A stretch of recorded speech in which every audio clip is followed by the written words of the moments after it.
Bend's Central Westside is rapidly changing, and to prepare for this, the city, along with the community, is developing a land use and transportation strategy for this area. Take a look at the progress. The Central Westside plan is a land use and transportation plan for the Westside of Bend.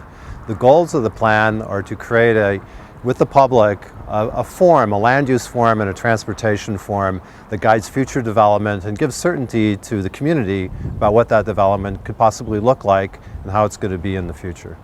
The Central Westside plan is incredibly important now because of the stress on the existing transportation network within the inner urban West Side.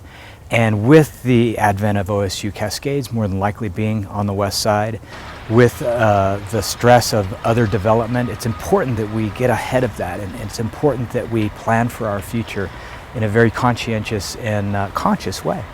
So the reason we're doing the Central Westside plan is because there's a lot going on in that part of the city. We all know OSU Cascades has proposed a campus there. Bend Park and Rec has a new facility, and a bunch of other projects. And there's a lot of concern among the citizens about how that area is going to grow, whether or not we're going to lose our small town neighborhood feeling. So we got a grant from the state to do a project to take a deeper dive and take a look at what's going on there.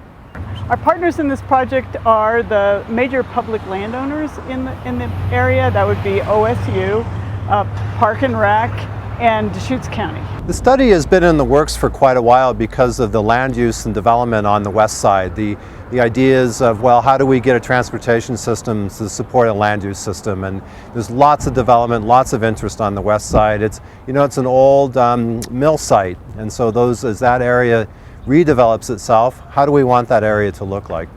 What this study is looking at are the possible futures for the Central West Side. So one of them would be, what if we just continue to use our existing zoning? What does that mean for our transportation system particularly?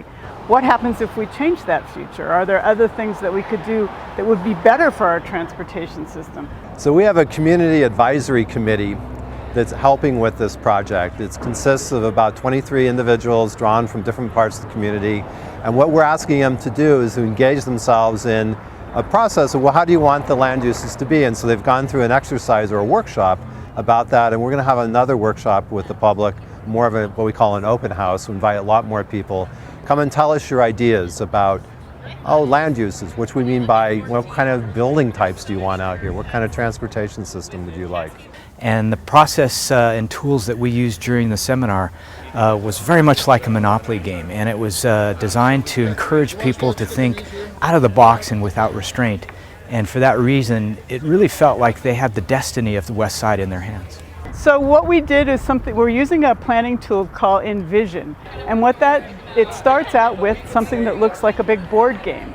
We print a map of the area, and we provide each group with a bunch of stickers that allow you to put what you want on the map.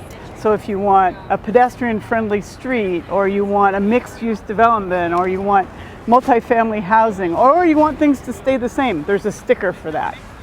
The Central Westside plan schedule is that we will create what we call a land use transportation scenario. How do we want that area to be? And we're going to be doing this in the next few months, and it'll coincide with the urban growth boundary work that we're also doing, and we'll bring those two processes together. They're already informing each other, but within a year we would like to have the scenario done and also what we call code or language that supports that scenario adopted in the city.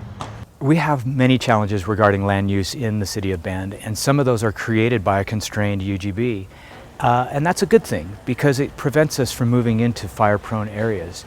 But with that, it's important that the existing infrastructure within our inner urban West Side be comprehensive and be successful at maintaining the livability of the West Side. So we need to make sure that we're addressing that.